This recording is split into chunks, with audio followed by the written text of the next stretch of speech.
मध्य प्रदेश की राजनीति में पिछले कुछ दिनों से चल रही भारी उठापटक के बीच 3 नवंबर को मतदान संपन्न हुए, जिसमें बम पर वोटिंग हुई है। मंगलवार को हुए मतदान के बाद बीजेपी और कांग्रेस दोनों ही पार्टियां अपनी अपनी जीत का दावा कर रही हैं।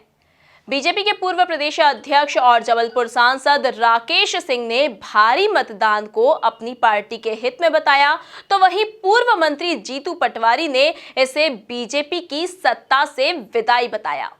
देखिए खास रिपोर्ट। ये अधिक मतदान स्पष्ट संदेश दे रहा है कि मध्य प्रदेश में कांग्रेस का 15 महीने का जो कुशासन था, लोगों के भीतर एक भय था कि किसी न किसी रूप में कांग्रेस की सरकार की वापसी ना हो जाए और मध्य प्रदेश में भारतीय जनता पार्टी की सरकार माननीय शिवराज जी के नेतृत्व में जो है वो अधिक मजबूत हो।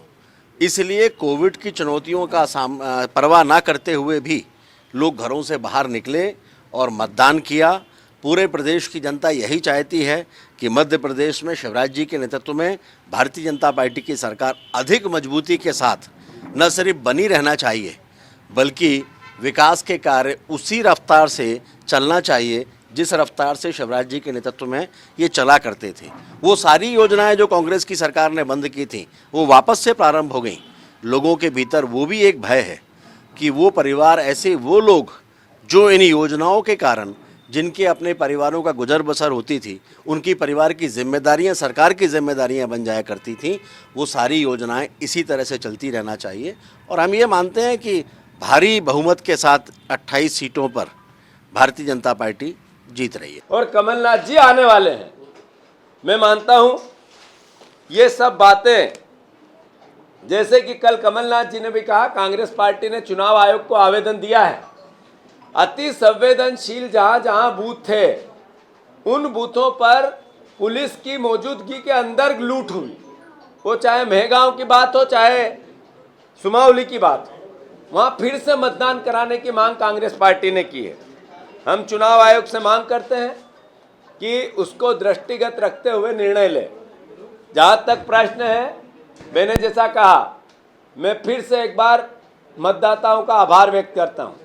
कांग्रेस पार्टी आप सबको हाथ जोड़कर धन्यवाद देती है। इतनी भारी तादाद में कोविड की इस महामारी में निकल के जो आपने मतदान किया, मैं फिर से लोकतंत्र की हत्या के महापाप का, भारतीय जनता पार्टी को महासजा देने का ये महा मतदान हुआ है।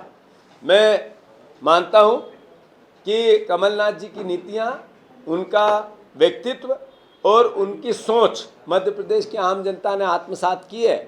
15 महीने के कामों को जिस तरीके से जनता के बीच में वो लेके गए, हम लेके गए, कांग्रेस पार्टी लेके गई, जनता ने आत्मसात किया है। 28 की 28 सीट पर भारतीय जनता पार्टी एक सीट पे ये नहीं कह सकती कि हम ये परफेक्ट जीत लेंगे। मैं मानता हूं कि ये अपने आप में बताता है कि उनकी हार हुई और कांग्रेस पार्टी जीत की ओर अग्रसर है। 10 तारीख बाद फिर कांग्रेस की सरकार बनेगी। धन्यवाद।